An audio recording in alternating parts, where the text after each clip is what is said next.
Hey listeners, this is Taylor McGraw coming to you from the apartment. Filling in today for Yasmin and Sultan. Sorry it's taken us so long to finish up this final episode of the season, but I'm happy to report that everyone on the Miseducation team is healthy and well. We want to extend our deepest sympathies to those who have lost loved ones to the coronavirus, including the families of the dozens of educators and school staff who we have lost way too soon. So here we are, final episode of the third season, about the James Baldwin School, a small transfer high school for students whose first high school wasn't working out and needed a fresh start. If you haven't listened to episodes 1 through 4, go back and listen. Our driving question when we started this project was a simple one. Do transfer schools like James Baldwin work? Like, are they successful in getting students back on track? And also, how do they define success? In this episode, we put that question directly to someone at Baldwin who has thought a lot about it. Here to carry us home is one of our student reporters, Miriam.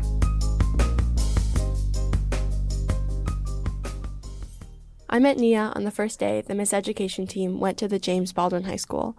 My fellow interns and I were sitting in a circle with a few Baldwin students, eating cheese pizza, getting to know each other, when Nia walks confidently into the room and joins the circle.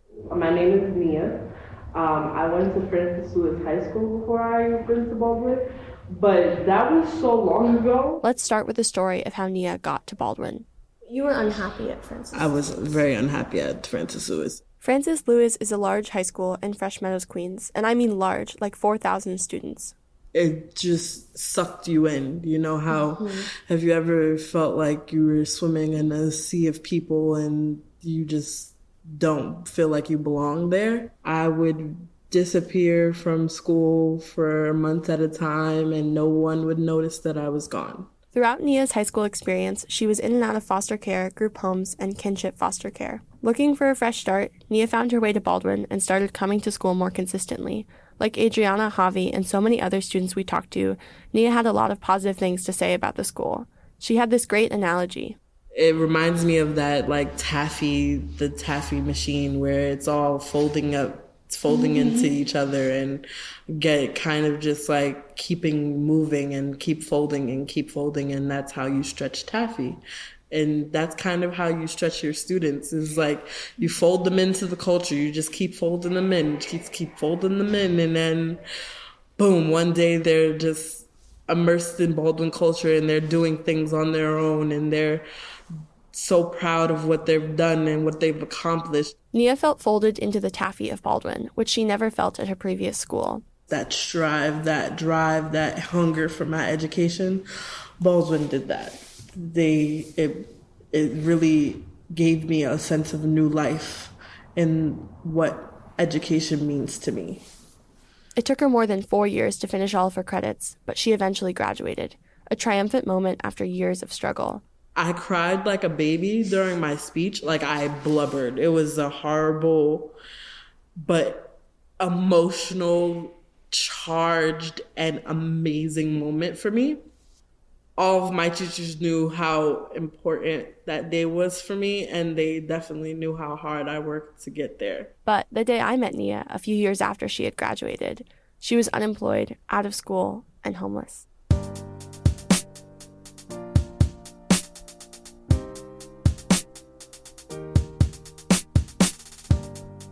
So far this season, we've covered lots of aspects that set James Baldwin apart from the schools many of their students are coming from.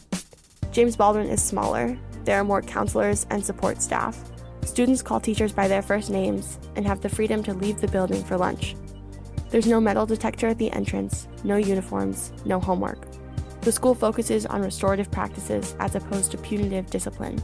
And instead of timed multiple-choice Regents exams, students complete project-based assessments to earn credits required for graduation. But we haven't talked a lot about what happens when students leave. I went to an early college high school, and it was never a question about what I or my peers would do when we graduated. The biggest decision wasn't college or not, it was which college. At Baldwin, there isn't that same pressure around college. Students receive plenty of support and guidance from their crew advisors and the well-staffed Futures office. They are given the freedom to choose their own path. However, that can be daunting. Plans don't always work out like students hope. But no matter what, Baldwin seems to have an unconditional love for its students.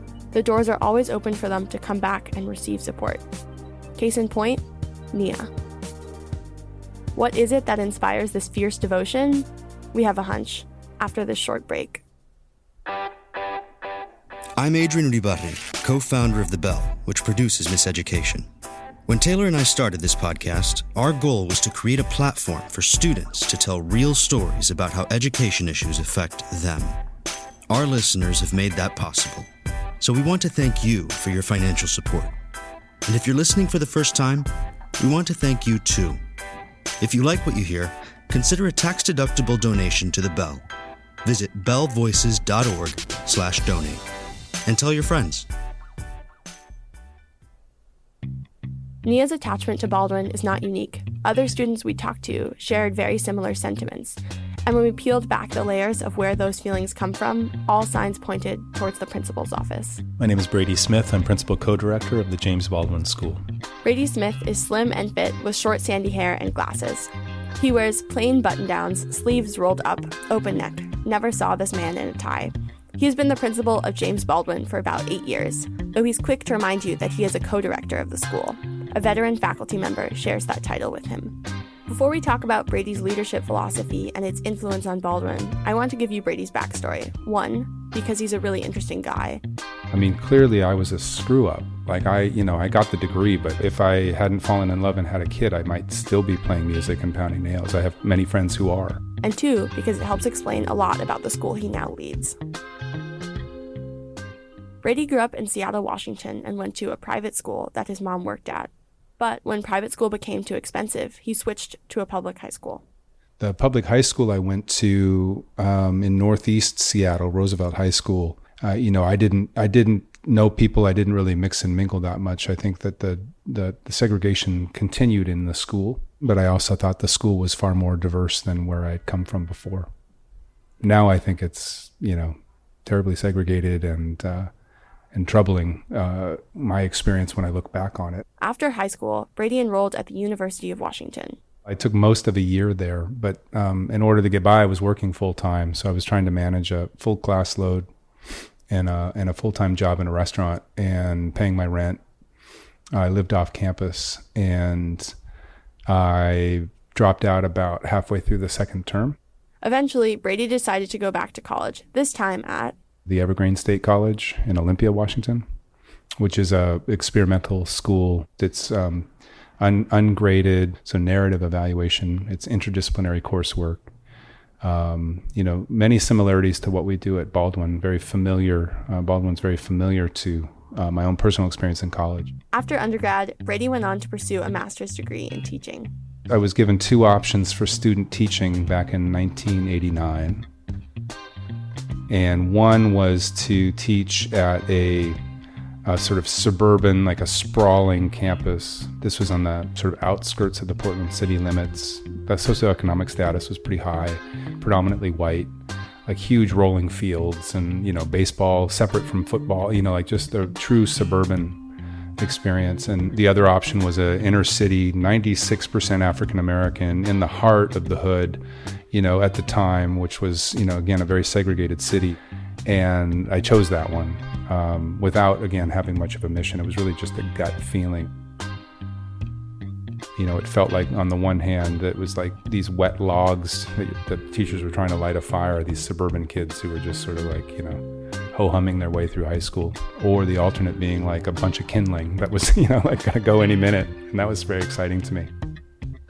And so I look at that decision as, again, not well-informed necessarily, really just a gut-level decision, who I wanted to work with, what I wanted my work to feel like and look like, and things have flowed from there. Brady graduated with his master's, had his teaching license, and so the natural thing to do would have been, get a teaching job.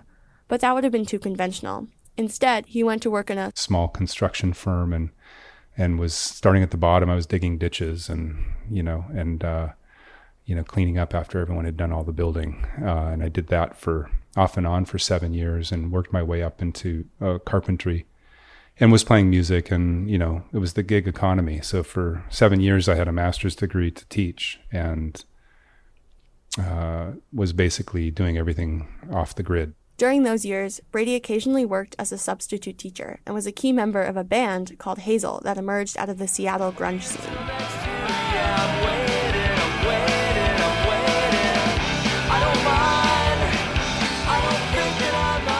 That's one of Hazel's hit songs called Dayglow. We were kind of on the cusp and trying to make a decision about whether we wanted to try and go to the next level. And part of the decision was I had a kid. And so we did one last European tour when my younger daughter was like 6 months old. And that was it. That was too much. And so we sort of disbanded after that. Let me back up a few years. Brady had met his wife in Portland, Oregon, while substitute teaching a high school woodshop class for, get this, a guy who had been bitten by a shark. You can't make this stuff up. Brady's future wife found him in the woodshop after school working on a bed frame for himself and convinced him to take a job at the school as a student advocate. Had a caseload of 60 students that were, through the federal program, identified them as gang affected. That was the term in use at that time. So 60 gang affected youth. And my responsibilities were really just to do anything it took to help them get a high school diploma. So we tutored and we advocated with teachers and we met with parents and we did home visits and we threw pizza parties and a lot of the same things that I see, working with students today. Brady went on to become an English teacher at the school. I taught, basically the hard to serve students English. There was an alternative program, and then I had 9th grade English. And I had 90-minute blocks and some of those things that, again, we see now, but were, I think, even more progressive at the time. In 2001, Brady's wife got accepted to Teachers College at Columbia University, which prompted a cross-country move with their 2 young daughters. Brady flew out that summer, went to a DOE hiring fair, and landed a job at Adlai Stevenson High School in the Bronx. A week into that first school year, 9/11 happened. A few months later, Michael Bloomberg took office, assumed mayoral control of the school system, and, as you heard in episode 1, quickly set out to reshape the landscape of high schools. Stevenson High, which had 3,000 students and about a 30% graduation rate, was emblematic of the problem Bloomberg wanted to fix. In 2004, Brady's wife was wrapping up her doctoral program. Brady was ready to leave teaching to, quote, go make furniture and write his book, but his wife had nominated him for a competitive principal training program called New Leaders for New Schools. He got in, spent a year learning how to be a principal and designing a new school, which he founded in the Bronx in 2005. It's called Validus Prep. We had block scheduling, we had interdisciplinary coursework, we had small class sizes, we had an advisory that every student attended every day. I worked very hard to make sure I knew all 432 students, and so it was really important to have a relational approach as well for not just instruction, but also for responding to issues in the school and in the community. Validus was part of a slew of new small schools that opened during the Bloomberg years. Here's one of the first Validus Prep graduates talking about Brady. He was just so dedicated to his school and the building, and he doesn't get tired, it seems like. If this voice sounds familiar, that's because you've heard it before. This is TJ from Baldwin's Restorative Justice Team, who you first met in episode 2. That's right, TJ, Brady's colleague, used to be his student. And side note, if that weren't enough, TJ's mom works in the front office at Baldwin, because of course she does. Brady is awesome. He is such a good principal. That guy has a lot to him, man. And the kids see that. They see how interesting he is. Brady was principal of Validus, loving his life. Then, after 6 years, I left Validus to move to the Middle East. Come again? My sweetheart was the dean of students for the new campus for NYU in Abu Dhabi. So she relocated there, and I followed with our daughter. And so we spent 2 years in Abu Dhabi. When Brady and his family came back to the States in 2012, Brady took over as principal of Baldwin, a place where he immediately saw himself in his students. I was a college dropout. I have all the kinds of somewhat similarities to the population we serve. Based on his own life, Brady knows that the challenges his students have faced in the past do not define them.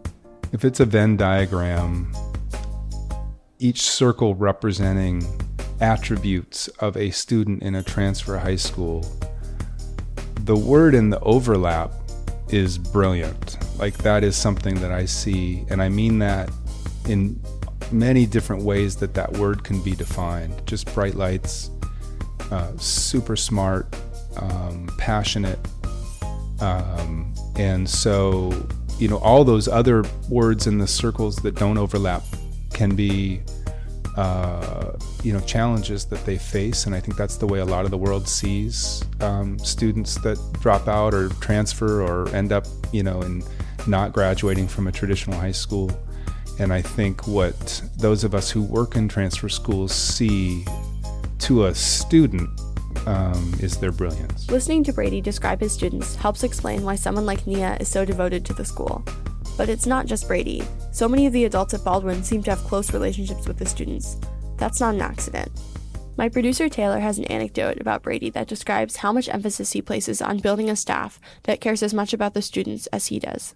One day, Brady told me that of the 3 best decisions he's made in all of his years as a principal, 2 of those decisions were not hiring someone. Wow, that says a lot.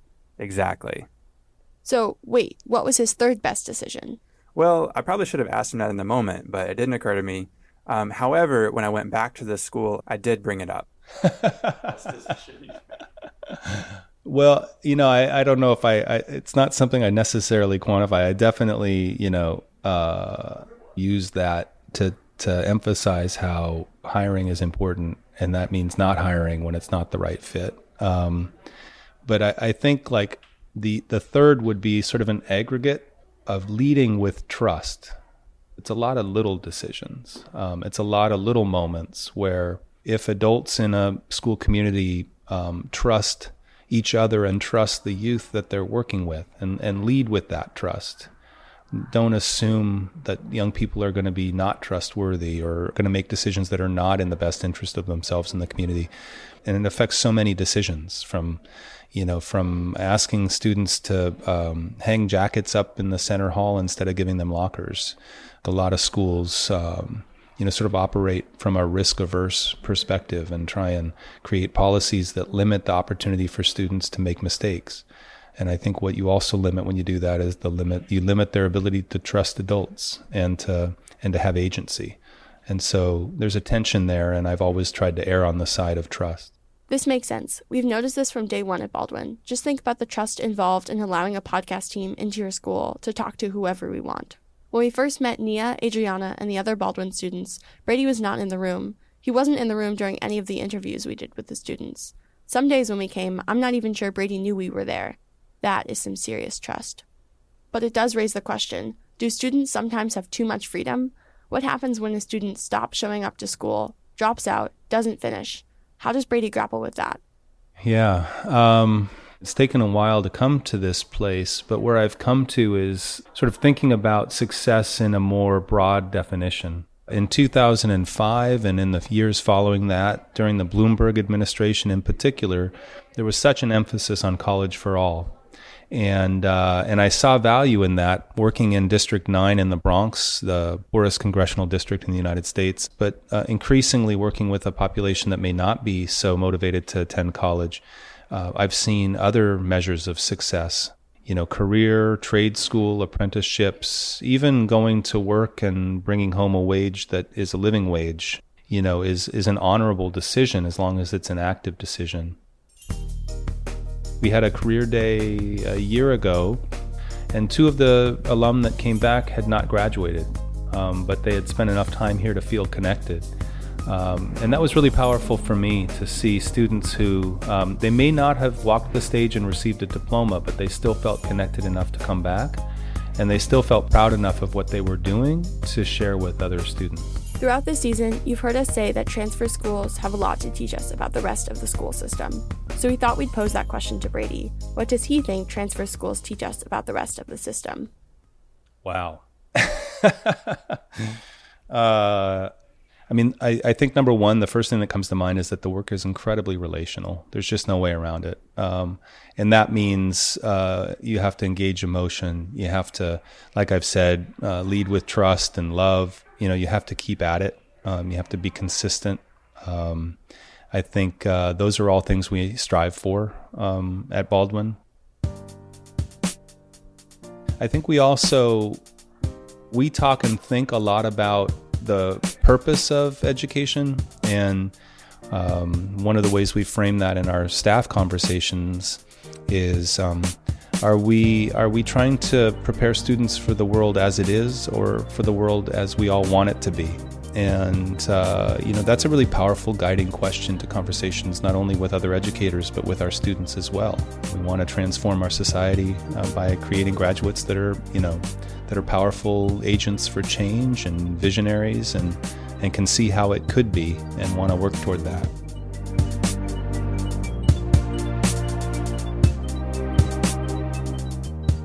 So back to Nia.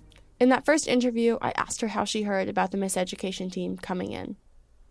How did you hear about this? I just came in today. You just came in today? Yes. That's amazing. It was just like, here you go. You're perfect for this. Just say yes. Just say yes. Nia was at Baldwin because, well, she's often at Baldwin in the afternoons. By now, it's been several months since I last heard from Nia, but I think about her a lot and wonder how she's doing. Then I think about Brady and TJ and the family of support she has and will always have at James Baldwin, and I remember a moment from my first conversation with Nia. We had seen these posters on the walls of every classroom listing the school's 7 core values, and so I asked Nia about them, and I expected her to say that she hadn't thought about those posters in a long time. I mean, I already don't remember the posters on the walls of my high school. But that's not what she said. So the James Baldwin core values are respect for humanity, respect for diversity, respect for intellect, respect for the truth, commitment to peace, commitment to justice, and commitment to democracy. Do you feel that like those things are true? Those are the pillars of the school. Those and they aren't just words on the poster. They absolutely are the values that hold the school together. They have their values that I've lived by for a very long time. They integrated themselves into Baldwin culture and then integrate into your life, and without you even noticing it. It's something that just happens. You really learn to become those things, not just say them, but become them, and they become you. And as an alumni, I can say that they are still very much so a part of who I am. It really is powerful. Hearing Nia recite these core values and explain how they influence her life convinces me that the impact of Baldwin isn't necessarily something you can measure.